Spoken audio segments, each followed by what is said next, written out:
guys, welcome to Carnivore Expeditions. Today I'm going to be doing a review of this Fenix HM71R headlamp. I have been needing a new headlamp for some time now, and a lot of my caver friends have been recommending Fenix to me. We are in North Alabama. We are about to survey a cave. You may be able to see the pit entrance behind me. I will post a separate video about our survey trip today, and I will link that to the end of this video. So let's get back to this Fenix HM71R. The reason that I went with this is it boasts 2700 lumens. That is comparable to a premium headlamp. I have owned several premium headlamps which cost 3 or 4 times as much as this Fenix. So if it performs the way that it says it performs, this will be a great purchase. It has both a spot and a flood. The spot, you may see the lens here. The spot here is where you get the 2700 lumens if you're on the high mode. And the flood, which is the smaller lens here, it boasts up to 500 lumens when it's on high. Each one of these lenses, the spot and the flood, have 4 different levels. In other words, the highest level is 2700 lumens, and then it goes down to a lower level. There's like a low, a medium, a high, and a turbo. So anyway, I'm really excited to give this a try. This is a wet cave, and the great thing about this Fenix, it is IP68 rated. That means it's waterproof up to 2 meters or 6 feet. So that's great for a wet cave. And it doesn't have an 18650 battery. It has a larger battery. It has a 21700 battery. So it's a larger battery. It should have a very good run time. This Fenix comes in a neat little box, and of course all of the levels are here on the back that tell you the different settings, the low, medium, high, and turbo.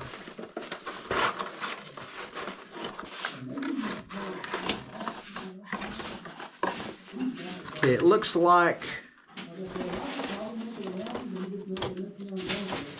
there's an instruction booklet. I believe this is a warranty card.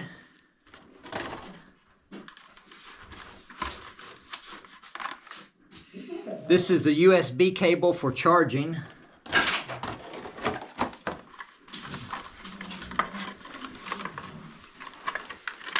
And this is the head strap. I'm going to get this set up and put it on my helmet.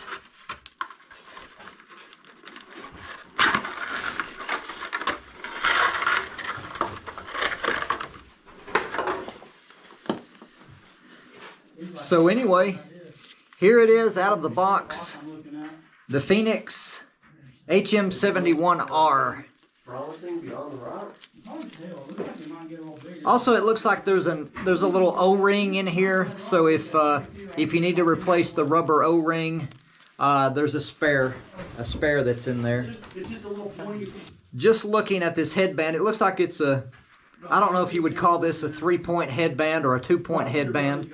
But it has the headband that goes around the side of your temples and another one that goes over the top. Of course, you can wear this on your head, but I'm going to be putting this on my helmet. That is the low setting on the flood. There's the medium. There's the next setting up. And there's the high. So that would be the settings for the flood. Tap it again, it goes back down to low. I'm going to see if I can turn on the spot. I believe you have to double click it to turn on the spot. Okay, this is the spot. That's low, medium, high, and turbo. The turbo is the 2700 lumens.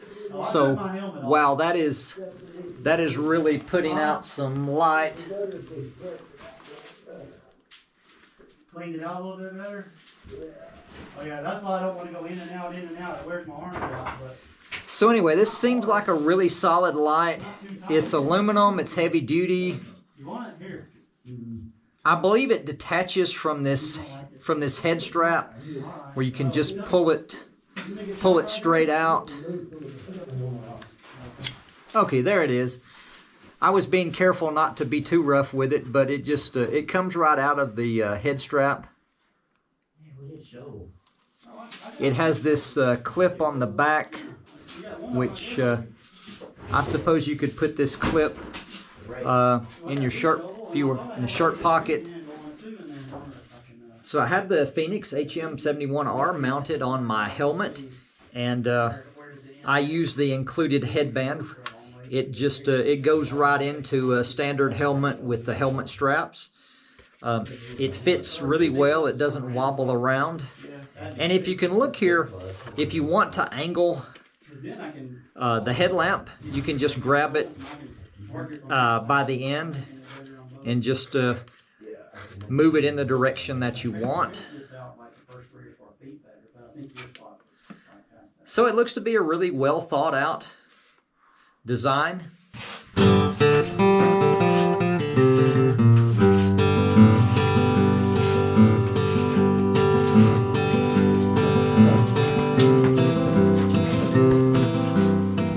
Let's wrap it up. I used this Fenix HM71R all weekend for caving. I used it for about 8 hours on Saturday, and I used it for about 4 hours on Sunday. It lasted me the whole weekend, using it at about a medium setting. When it comes to charging, there's two ways that you can charge it up. There's a rubber plug on the back of the headlamp where you just you pull that over to the side, and then you can put in your USB cable. When you're charging it, there will be a red LED light which will light up, and that lets you know that you're charging and when the charging is complete. Now you can always just unscrew the end cap and put in another battery.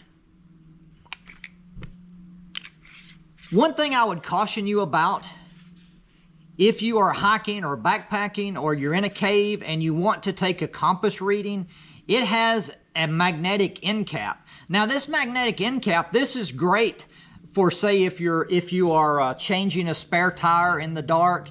You know, you can, I'm going to demonstrate with a hammer. But if you are changing a flat tire in the dark, you can just magnetically attach this to the side of your vehicle while you change a tire, but it will throw off a compass reading. If you are trying to get a compass reading, you're going to want to take this off of your head and set it down somewhere far away, and then take your compass reading, because it will throw off your bearings. If you're doing cave survey work, it will throw off your survey instruments, so you need to be very cautious using this when doing cave survey. Overall, I am giving this 4.5 out of 5 stars. I really liked it. The only negative is the magnetic end cap, and that is very specific to what I'm using it for. I do a lot of cave survey work. If not for this magnetic end cap, I would give it 5 stars. I'm going to reach out to Fenix and see if they sell a non-magnetic end cap. And if they do, that will solve the whole issue. But overall, man, this is a great light. I really like it, and I think you will too.